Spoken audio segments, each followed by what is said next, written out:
audiaren gizartean bizi gara, batez ere, edo horrela esaten da, ezta? Baina ze paper jokatzen du, ezta? Audioak edo entzuteak horrelako gizarte batean. Esan dezu, ezta gaizki egiten denean nabaritzen da. Hori bai. Baina pixka filosofiakoago jarrita edo bestela, edo atortzen. Bueno, inoiz baino gehien zuten dira podcastak adibidez. Adibidez. Osa, lehen nuke esango... Bueno, bai, ez dakit, nire amunak beti ukidu irratia. Hori da, irratia. Baina, ez dakit, nik uste gaur egun denak mugikorrean dakagula podcasten aplikazio bat, edo konsumitzen dela desente audioa. Eta irudia hor dago, gero ez da aparatu gehiago ditugu eta elkarrekin doaz, irudia eta soinua. Orduan, aliketa hoberen entzun behar da, eta aliketa... Irudia bezain garrantzitsua dela. Hori geratu bedi argi, ez da? Eta zuretzat, soinu aditu batek, edo profesional batek, ze doai euki behar du? Zer da, zure ustez, garrantzitsuena euki behar duena? Pazientzia. Pazientzia, bai. Ze askotan, gauza bat ontzat ematen duzu, iruditzen zaizu indezula kriston lana, eta horrengo goizian haitzen duzu, eta esate duzu, eta orduan lasai hartu, ikusi, ze belarria azkenean muskula bat da, ohitu egiten da, emate jozunera, orduan, askotan nik nahi izaten dut, nasketa balin bada, edizio balin bada, denbora gehiago zaitezke editatzen, ze gehiago da bisuala baino. Entzun behar badezu, agian hobeto da 2 orduz lan egin, eta gero beste gauza batea jarri, fakturak bat trimestralako behar dezu nahitea, eta zen nasketa esate dizut, entzuena moldatu egiten da, orduan hartu itzazkezu bizio batzuk, igual irutzen zaizu indezula munduko nasketarik onena, eta horrengo goizian ja belarria fresko dituzula entzuten, bati duzu play bat, eta esate duzu, desastre bada, orduan, jotzen duzu bakapera, eta esate duzu, venga, horrengo... Berriro, edo? Bai, eta, ez dakit, pazientzia esaten duz,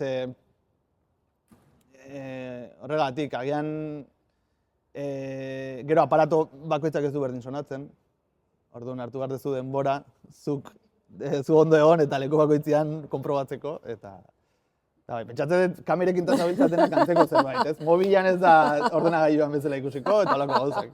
Zu Lierretikan, Belen zaudete orain, ezta? Eta kasu honetan, lidetazu, eta zu hemen baterian, justu, baita ere. Nolako zea izan da baita ere, ezta? Nola sortu da batetik bestera, eta nolako izaten ari da orain bidetxo hori, ezta? Egiten nahi zehazten bide hori, gainera estilo guztiz desberdin batekin, nola bizitzen ari zara? Bai, izan da zerotik aste bat, zentzu guztitan, estilistikoki funtzionatzeko modua, taldekideak kudeatzeko modua. Zere taldea berria da? Bai. Lide da bizkate aurpegi bisiblea eta zerebroa esango dugu.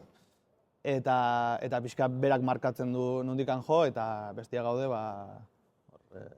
hanka bezala, ez? Mai baten hanka bezala, eta esango nuke dala izan dela erronka bat, ze ni bateria jotzen berriz orain dela urte bete hasi nintzen, nekan ez bateria jo ikastolatik.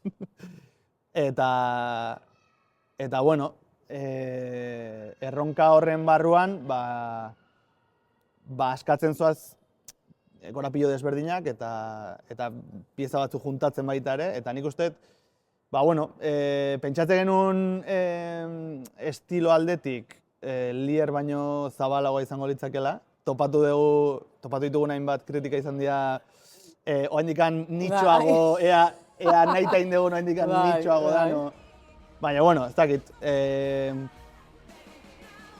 Lidek buruan hori zekan, ni lagundu diot forma ematen.